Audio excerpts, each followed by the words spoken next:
এই টাইপের সোয়েলিং হতে পারে, একটা হতে পারে পেইনফুল সোয়েলিং আর একটা হচ্ছে পেইনলেস সোয়েলিং। স্ক্রোটাল সোয়েলিং নিয়ে তো কোনো লেকচারও হয় না, কিছু হয় না।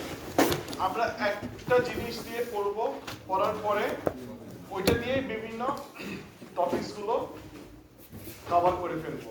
স্ক্রোটাল সোয়েলিং এটা ইম্পর্টেন্ট, অনেক সময় দেখা যায় যে আমাদের রিটেনেও আসে প্লাস ভাইভাতে জিজ্ঞেস করে। একটা হচ্ছে পিওর স্ক্রোটাল সোয়েলিং আর একটা হচ্ছে ইনগুইনো স্ক্রোটাল সোয়েলিং। ইনগুইনো স্ক্রোটাল সোয়েলিং করলে আমরা কিসের মধ্যে চলে আসি? ইউজুয়ালি মাথার মধ্যে হার্নিয়াটাই চলে আসে। সো আমরা ওইদিকে না যে অ্যাবসলিউটলি আমরা চলে আসছি হচ্ছে কোথায়? Scrotal swelling. স্ক্রোটাল সোয়েলিং কে যদি আমরা বড়ভাবে একটা হেডলাইন দেই, কি কি টাইপের হচ্ছে? দুইটা, একটা হলো পেইনফুল আর একটা হচ্ছে পেইনলেস। পেইনফুল স্ক্রোটাল সোয়েলিং গুলো কি কি কারণে হতে পারে? একটা হচ্ছে acute epididymo orchitis. Acute epididymo orchitis এটা যে কোনো সময় যে কোনো এইজে হতে পারে। পাশে একটু লিখে রাখো, হ্যাঁ? একটা হচ্ছে কি লিখে রাখো বা রেকর্ড করতে চাইলে রেকর্ড করতে পারো। এটা কনসেন্ট্রেশন লেখার দিকেই আমার দরকার নাই, র‍্যাপিড ক্লাস যেহেতু আমাদের ইয়া।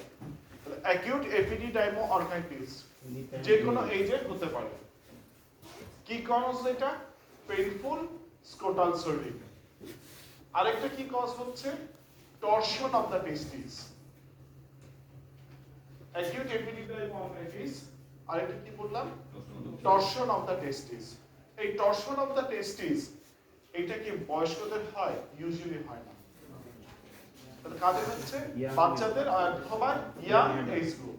বাচ্চা বলতে কোন কাদের ক্ষেত্রে? তাদের যদি আবার একটু আনডিসেন্ডেন্ট টেস্টিস থাকে তাদের ক্ষেত্রে হয়। তাহলে ওখানে আবার ছোট্ট করে দুইটা অল্প অল্প কথা লিখে রাখো। টরশন অফ দ্য টেস্টিস কাদের হচ্ছে? Young age group. Young age group মানে 12, 13, 14, 16 এরকম একটা জায়গা ইয়াং এজ গ্রুপ হচ্ছে। আরেকটা কাদের ক্ষেত্রে হচ্ছে? যে একদম চাইল্ডের ক্ষেত্রে। কাদের? যাদের ক্ষেত্রে যাদের আনডিসেন্ডেন্ট টেস্টিস থাকে।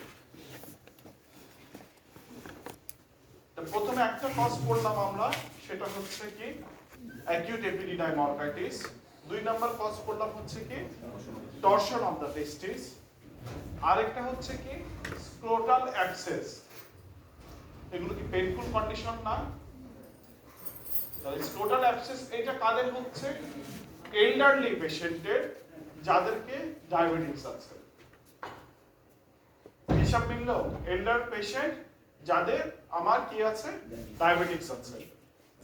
তিনটা পেইনফুল কন্ডিশন পেলাম। একটা হচ্ছে কি অ্যাকিউট এপিডিডাইমো অর্কাইটিস, আরেকটা হচ্ছে টরশন অফ দ্য টেস্টিস, আরেকটা বললাম স্ক্রোটাল অ্যাবসেস। আর কি বলতে পারি আমরা? আরেকটা স্ক্রোটাল, হ্যাঁ, মায়োসিল, হেমাটোসিল এগুলি বলতে পারো, কিন্তু এগুলি আসলে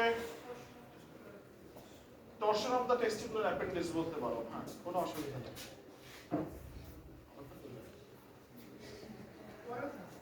হ্যাঁ,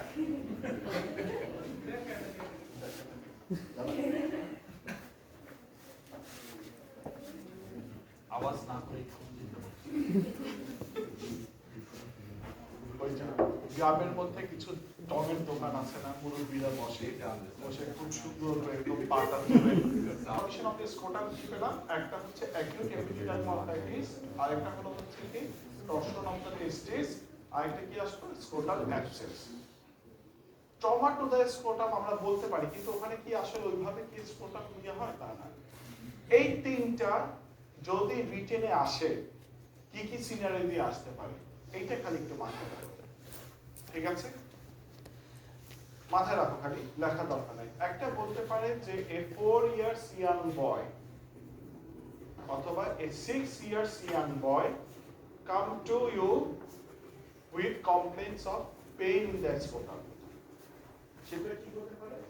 রাইট হেমি স্ক্রোটাম হতে পারে অথবা লেফট হেমি স্ক্রোটাম হতে পারে, ঠিক আছে? এই ক্ষেত্রে আমরা প্রথম ডিফারেনশিয়াল ডায়াগনোসিস কি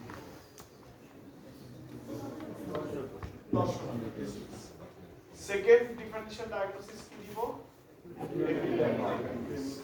ঠিক আছে এই ক্ষেত্রে কিন্তু আমরা স্কোটাল অ্যাবসেসটা আনবো না ইভেন আমরা এটা যদি আগে অ্যাকিউট এপিডিডাইমো অর্কাইটিসও লিখি ভুল হবে না মানে এটা তো জাস্ট একটা সিনারিও দেওয়া যে pain in the test right hemiscrotum or left hemiscrotum তাই না তাহলে আমরা এটাকে কি বলতে পারি যে অ্যাকিউট এপিডিডাইমো অর্কাইটিসও বলতে পারি আর এটা হচ্ছে কি যে টরশন অফ দি টেস্টিস হতে পারে এখন যদি এই সিনারিওটাই যায় এরকম একটা 14 বছর বয়স অথবা 16 বছর বয়সের পেশেন্ট আমার কাছে আসছে রাইট সাইড অথবা লেফট সাইডের হেমিস্কোটামে পেইন দিয়ে তাহলে আমি কোনটা আগে দিব সাডেন সিভিয়ার আগে টরশন দিব দুই নম্বরে দিব হচ্ছে এপিডিডাইমো অর্কাইটিস যাই দাও না কেন মুদ্রার এপিট ওপিট এদিক ওইদিক করা এখন যদি এরকম আসে যে একটা 45 ইয়ার্স বা 50 years patient diabetic patient scrotal swelling নিয়ে আসছে সাথে পেইন তাহলে কোনটাকে আগে সেট করব স্কোটাল অ্যাবসেস তারপরে কিন্তু আমি তাকে দিব হচ্ছে কি এপিডিডাইমো অর্কাইটিস তার ক্ষেত্রে কিন্তু টরশন মোস্ট আনলাইকলি এই টাইটেলটা দিয়ে কি ব্রিটেনের কিছু কোশ্চেন কভার করা যায় তারপরে ইনভেস্টিগেশন গুলি সবার জন্য ইউনিভার্সাল সেটা তো আমরা বলবোই হ্যাঁ এরপরে আসো যে পেইনলেস স্কোটাল সোয়েলিং কি কি বলি বলো তো পেইনলেস স্কোটাল সোয়েলিং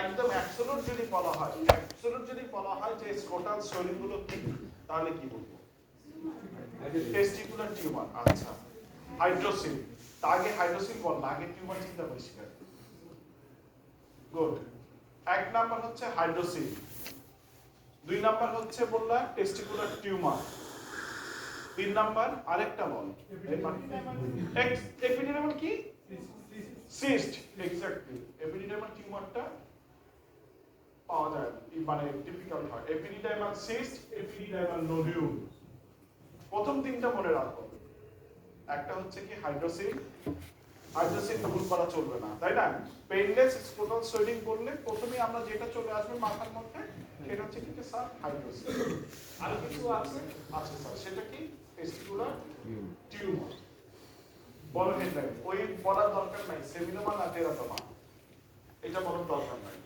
এরপরে আরেকটা কি আমরা এপিডিডাইমাল সিস্ট আরো যদি জানতে চাই তাহলে কি হচ্ছে এপিডিডাইমাল নোডিউল আছে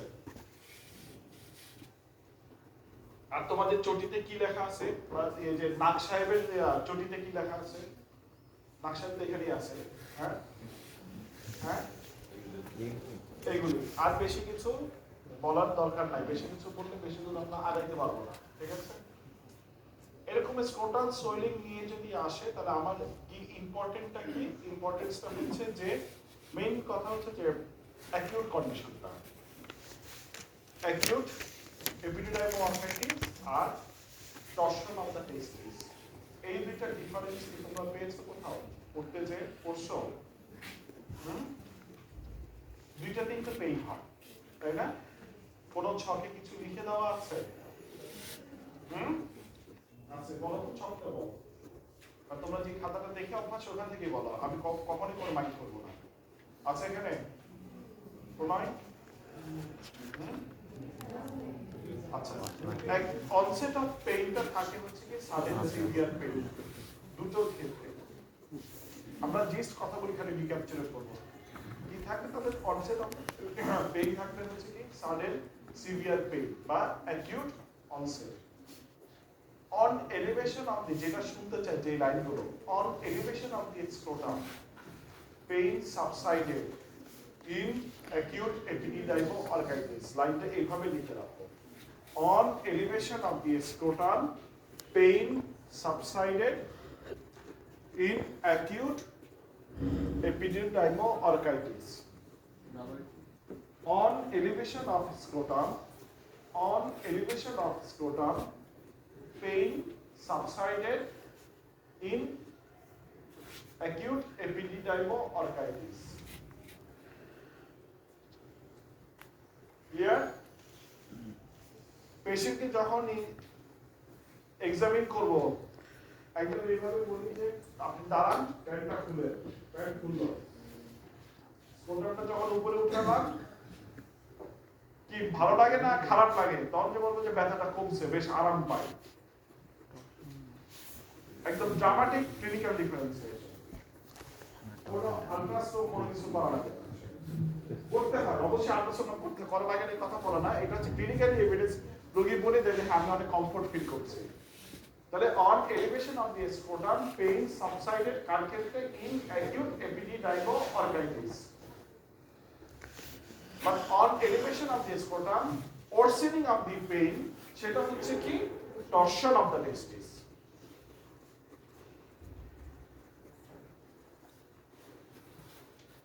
রিটেনে খুব কম নাম্বার থাকে, 1 নাম্বার 2 নাম্বার এক একটা স্টেপ যদি হিসাব করো, 5 নাম্বারটাকে আরো ভাগ করে দেয়, তাই না? 1 2 2 1 এরকম করে দেয়। তাহলে আমরা কিভাবে কি করব? একটা মানে হচ্ছে যে on elevation of the scrotum কি আসে, যে on elevation of the scrotum pain subsided in case of acute epididymo arthritis and on elevation of the scrotum pain worsening, অথবা হচ্ছে কি এটাই তো ইন কেস অফ তার ক্ষেত্রে হচ্ছে torsion of the testis. Clear? Torsion of the টেস্টিসটা কি কারণে হচ্ছে? কিছু প্রিসিপিটেটিং ফ্যাক্টরস আছে, বলা আছে। বলতে কি বলছে? ইনভার্সন অফ দ্য টেস্টিস, মানে টেস্টিসটা এইভাবে না থেকে যদি এরকম থাকে, malposition, inversion of the testis. আর exactly high investment of the tunica vaginalis. তার মানে কি টিউনিকা ভ্যাজিনালিসটা যদি এখানে অ্যাটাচমেন্ট না হয়, যদি এই জায়গায় হয়, তাহলে কি হবে? লোয়ার পোলটা উপর দিকে তুলে নিবে। এই high investment of the tunica vaginalis, এইটার পাশে একটা স্টার মার্ক দিয়ে রাখো। টরশন অফ দ্য টেস্টিস কি কি ক্ষেত্রে হচ্ছে? তাহলে একটা কি বললি? ইনভার্সন অফ দ্য টেস্টিস, আরেকটা কি হচ্ছে?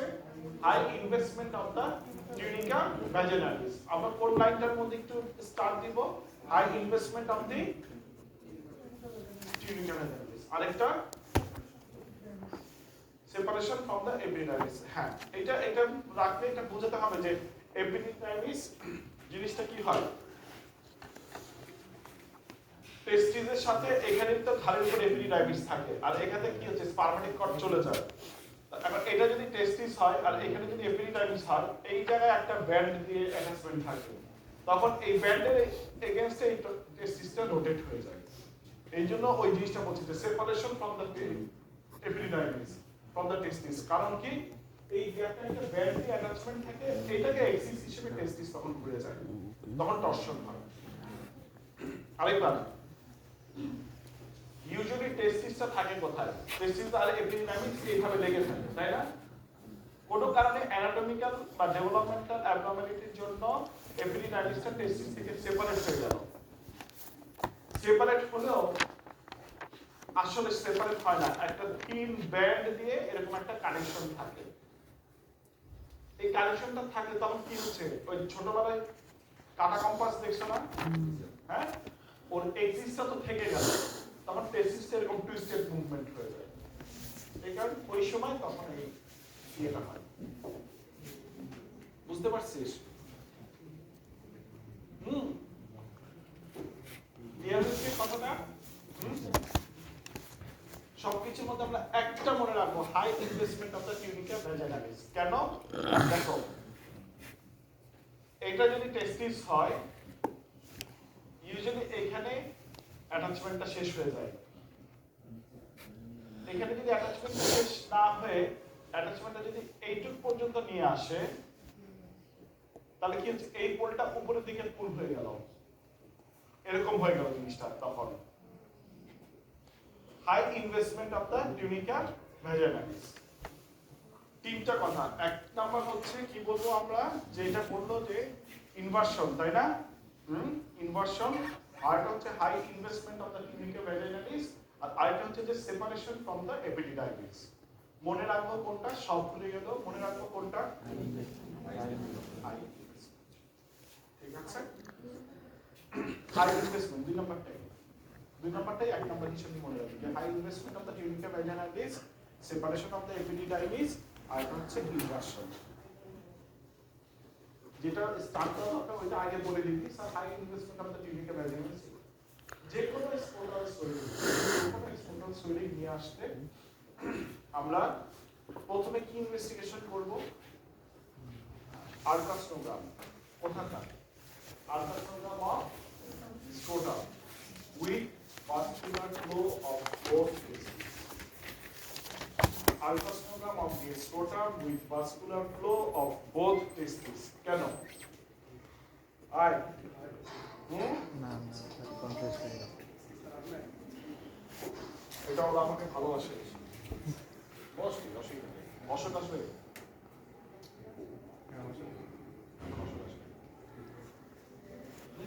Ultrasound of the testes with তাহলে vascular আমাদের flow. আল্ট্রাসোনোগ্রাম আপনি কি করব? আল্ট্রাসোনোগ্রাম আপনি scrotum with vascular flow of both testis. কেন?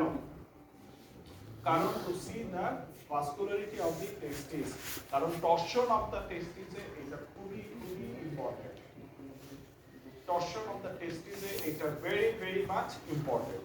কি আসলো? আমরা একটা হচ্ছে যেমন যদি ইনভেস্টিগেশন করতে হয় কি করব? Ultrasonogram of scrotum and vascular supply of both testis. তার আগে শোনো ম্যাডামরা, এই যে তোমার দুই সাইডে দুই দুষ্টু দলরা আছে, হ্যাঁ, যে কোনো বিচির ব্যথার জন্য অবশ্যই ওদের এক্সপোজার হিস্ট্রিটা নিতে হবে। বুঝছো? কোন জায়গায় যায় না যায়। কেউ কেউ আছে রেল স্টেশনের পাশে যায়, রেল স্টেশনে কিছু হোটেল থাকে। তুই হাসিস কেন? তোরা তো মিল করে বলি নাই, কমেন্ট করছিস না।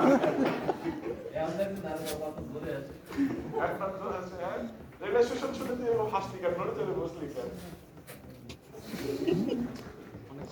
ঠিক আছে, অবশ্যই একটা এক্সপোজার হিস্ট্রি আমাদের নিতে হবে। ঠিক আছে, কার ক্ষেত্রে? অ্যাকিউট এপিডিডাইমো অর্থোপেডিক ক্ষেত্রে। ঠিক আছে, এটা মনে রাখবেন।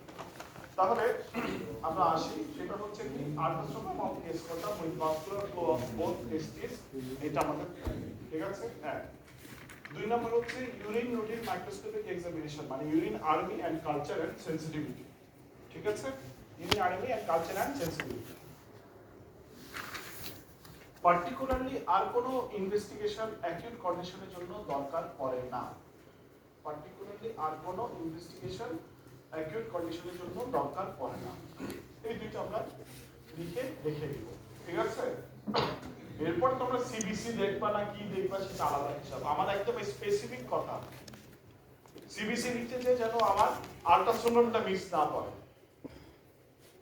মিস্টার বিন দেখছো পরীক্ষার শুরুতে কি হয়? কোশ্চেন খুঁজে পায় না, কোশ্চেন খুঁজে পাইলেও লিখতে পারে না, এরকম করে করে করে করে দেখে। হ্যাঁ, তারপরে যখন পাইলো কোশ্চেনটা এইভাবে হাত চলে যায়। আমাদের সবার লেখা কি হয়? রিটেনের শেষের দিকে হাত এরকম চলে যায়, প্রথম দিকে কলম চলে না। ওই অবস্থায়ও যেন ইম্পর্টেন্ট ইনভেস্টিগেশনটা লিখতে পারি, দেখা হচ্ছে আন্ডারস্ট্যান্ড। এরপরে সিবিসি দাও, যা খুশি ইচ্ছা দাও, আমার কিছু জানে যেহেতু আমাকে নাম্বার ক্যারি করবে, দ্যাট ইজ আদার্স। এবার একটু আসো, যদি কেসটা হয় টর্শন অফ দ্য টেস্টিস, হ্যাঁ আপনি বোথ টেস্টিস এটার মধ্যে দেখি যে টেস্টিসের ব্লাড সাপ্লাইটা ঠিক আছে কি নাই। যদি কোনো ব্লাড সাপ্লাই না থাকে তার মানে হচ্ছে এটা torsion of the testis. If there is no vascularity to the testis, it indicates হচ্ছে torsion of the testis. Doctor নাই আর আচ্ছা, এরপরে তোমার আশা হচ্ছে কি যে torsion of the testis যদি তোমার আসে, torsion of the testis এর ম্যানেজমেন্ট কি করবা? প্রথম কথা হচ্ছে যে torsion of the testis is a surgical emergency. Torsion of the testis is a urological emergency. এই এটা বন্ধ কর, সব এখন নিয়ম ওদিকে চলে গেছে। এই শালার জীবনে কোনোদিন অ্যাপেন্ডিক্স দেখা নেই না। শোন, এখানে তুই যতই দেখাবি ওই অস্থির আগে স্যার এটা কি কই দিয়ে আসতে হয়, চিনি নাই বলিলে। আবার ভোরবেলা ঠিকই ওই যে এমবিবিএস ফাইনাল টপ গ্রুপে অস্থির কোশ্চেন পাই যাবে, ওখান থেকে চলে আসে। যদি তুই অ্যান্সার করে রাখিস তাহলে অ্যান্সারটা যেন আগে পাই যায়।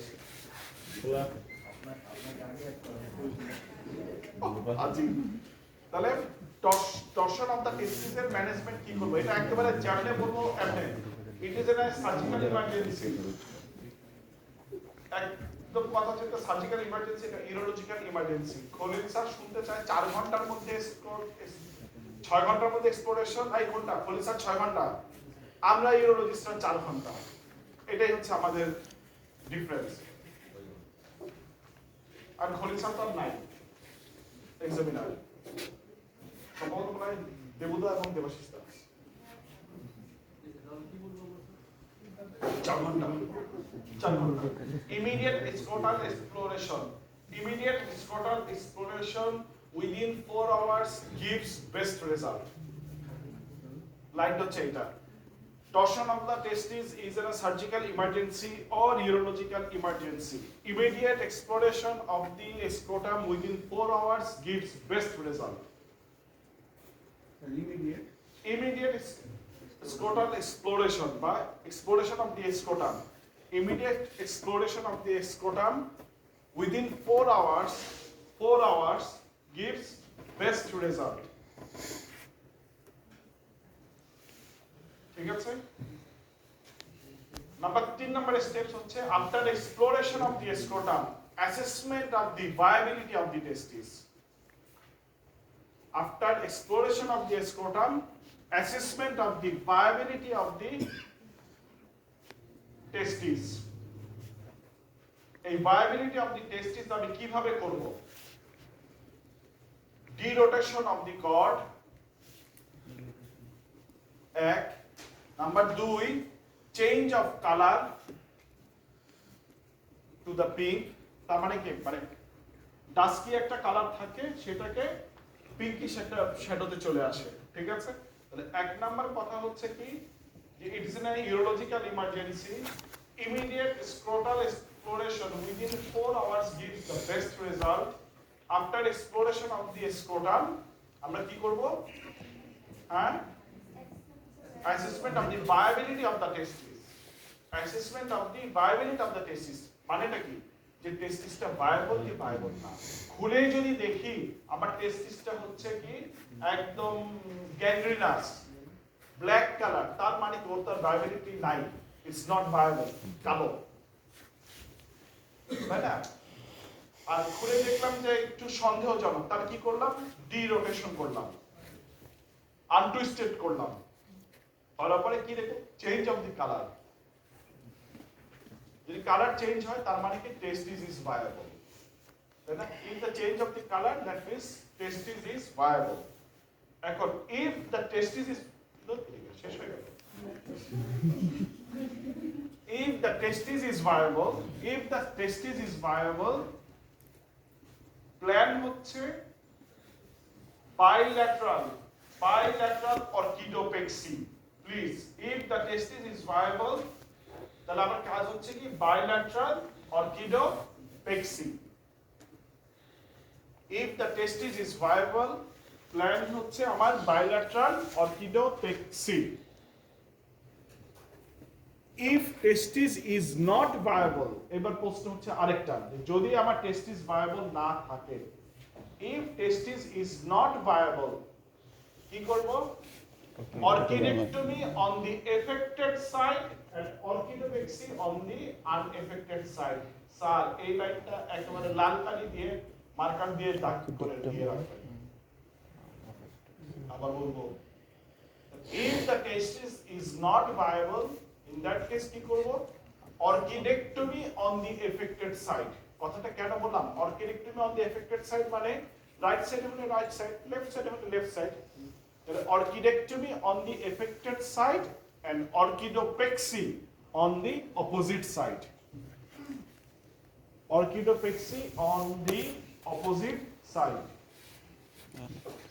এই কারণে আমি পাওয়ার পয়েন্টে পড়াইতে পারি না, মনে হয় না কোনো কাজই পারবো, কিন্তু করতে হবে। আস্তে আস্তে বলবে যে আনস্মার্ট, আনস্মার্ট, কিন্তু লেখাটাই ভালো লাগে সনাতন পদ্ধতিতে।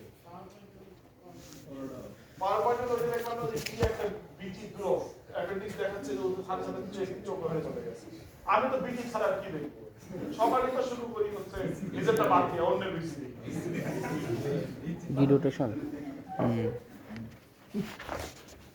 কি হলো যে ডিরোটেশন তো কর কাজ তার কিছু নাই। তাহলে কি হলো? Torsion of the testis, torsion of the testis এর ট্রিটমেন্ট ভেরি ভেরি ইম্পর্টেন্ট। কখন অর্কিডেক্টমি করব, কখন অর্কিডোপেক্সি করব। যখন আমরা অর্কিডোপেক্সি কথাটা বলবো, আমার হের্বিসাইডে কিন্তু অর্কিডোপেক্সি করে দিতে হবে। কারণ হচ্ছে ওই একদিকে তার অ্যানাটমিক্যাল অ্যাবনর্মালিটি আছে, আরেকদিকে কি নাই? অবশ্যই আছে, তাই না? হ্যাঁ, এই জন্য ওইটাকে সিকিউর করে দেওয়া। হ্যাঁ, নগদে কোনো বাকি নাই, কোনো ক্রেডিট কার্ড বিল না, একেবারে নগদ। খাইলে খাও, স্টাফ খাবারের মতো, খাইলে খাও, না খাইলে না। ঠিক আছে? তাহলে আবার কেউ একজন কি করবা টর্শন অফ দ্য টেস্টিসের কিভাবে ট্রিটমেন্ট, আর যদি ভায়াবল না থাকে এফেক্টেড সাইডে আমরা অর্কিডেক্টমি করব, আর আনএফেক্টেড সাইডে আমরা অর্কিডোপেক্সি করি। বাই চান্স যদি জিজ্ঞেস করে অর্কিডোপেক্সি কিভাবে করে, এটা জিজ্ঞেস করার কথা নয়, ঠিক আছে? তারপরে সবাই খুব ভালো এবং সুন্দর সুন্দর ভালো নাম্বার যদি পায়, তাহলে বলবা যে প্রোলিন 30 প্রোলিন দিয়ে আমরা 3 পয়েন্ট ফিক্সেশন করে দেই সাবডার্টাস পাউচ। এই তো এটা কি হেডফোন নাকি ঠান্ডা ফোন দিয়ে রাখ, কোনো অসুবিধা নাই, সুন্দর তো দিয়ে রাখ। এই এখন আসবে না, এখন নগদ দে, কোনো অসুবিধা নাই। 30 প্রোলিন দিয়ে আমরা 3 পয়েন্ট ফিক্সেশন করে দেই ইন সাবডার্টাস পাউচ। ডার্টোসের ওখানে একটা বস্তা বানানো হয়, একটা প্যাকেট বানানো হয়, এটাকে আমরা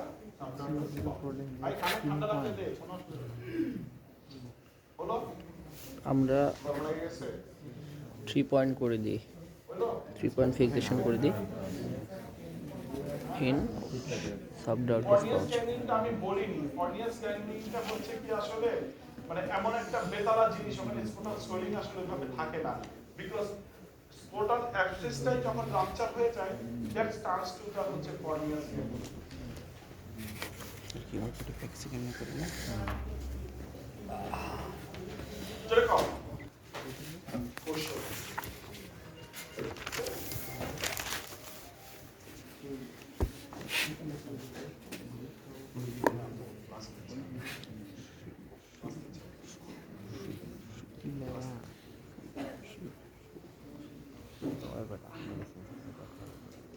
ক্রনিক রিটেনশন তাহলে কি বলছে সেটা বলো।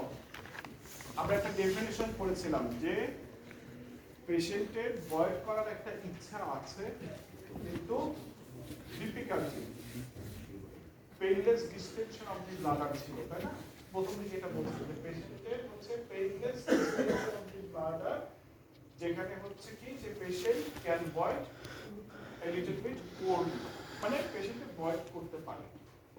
আর অ্যাকিউট রিটেনশন কি ছিল যে in spite of strong desire to void, মানে আমার প্রচন্ড ইচ্ছা আছে but I am unable to pass my feeling, তাই না? আর ক্রনিক রিটেনশন হচ্ছে কি যে আমার থেকেই যাচ্ছে, ডিস্টার্ব থেকেই যাচ্ছে, আস্তে আস্তে ব্লাডারে জমছে। এখন ক্রনিক রিটেনশনের মেইন কজটা কি হতে পারে? একটা যে benign enlargement of the prostate, BPH হচ্ছে আমার একটা main cause chronic retention of the patient. Chronic retention যখন দেখলাম তখন কি হচ্ছে যে এই জিনিসটা যে হিউজ ইউরিন জমে থাকে, কারোর ক্ষেত্রে 1 লিটার, কারোর ক্ষেত্রে 1.5 litre. Chronic VEP with chronic retention, this patient needs catheterization.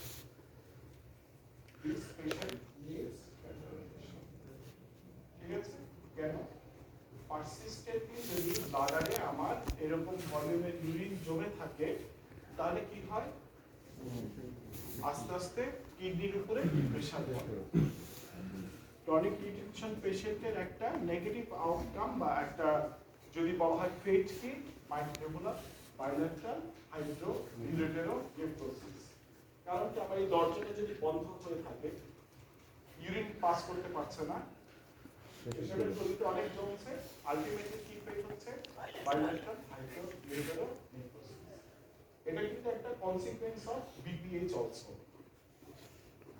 ঠিক আছে রিক্যারেন্ট ইনফেকশন স্টোন ডিজিজ আর একটা কি হচ্ছে যে বাইলেটারাল হাইড্রোইউরেটেরোনেফ্রোসিস এই জিনিসটা তার এই পেশেন্টের ক্ষেত্রে কি হচ্ছে যে this type of patient needs tri-channel catheterization BEP with chronic retention this type of patient needs tri-channel catheterization tri-channel catheterization clear হয়েছে হ্যাঁ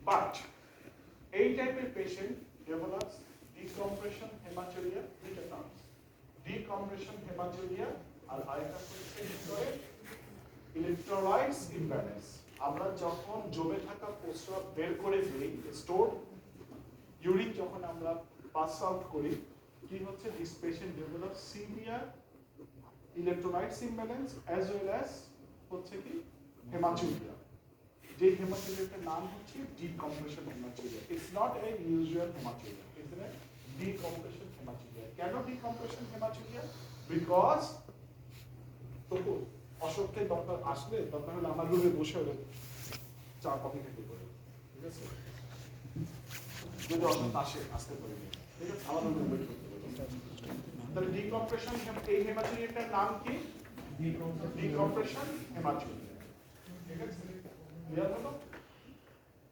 একটা ক্রনিক রিটেনশনের পেশেন্টের কেন ডিকম্প্রেশন হেমাচুরিয়া হয় এইটা কোশ্চেন জিজ্ঞেস করছিল এটা কোশ্চেন জিজ্ঞেস করছিল অবশ্য মেমকে দুষ্টুটাকে জিজ্ঞেস করছিল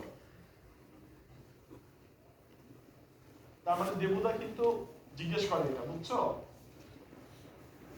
আর জানে যে এখন আমি আসি বলে তুমি পড়াইছো না ঠিক আছে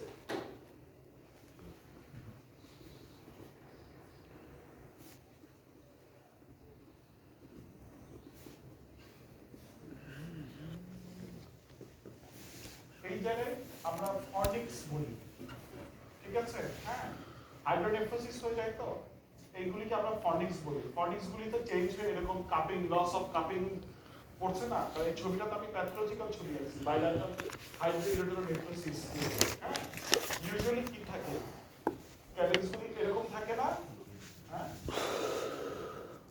ধরো দাও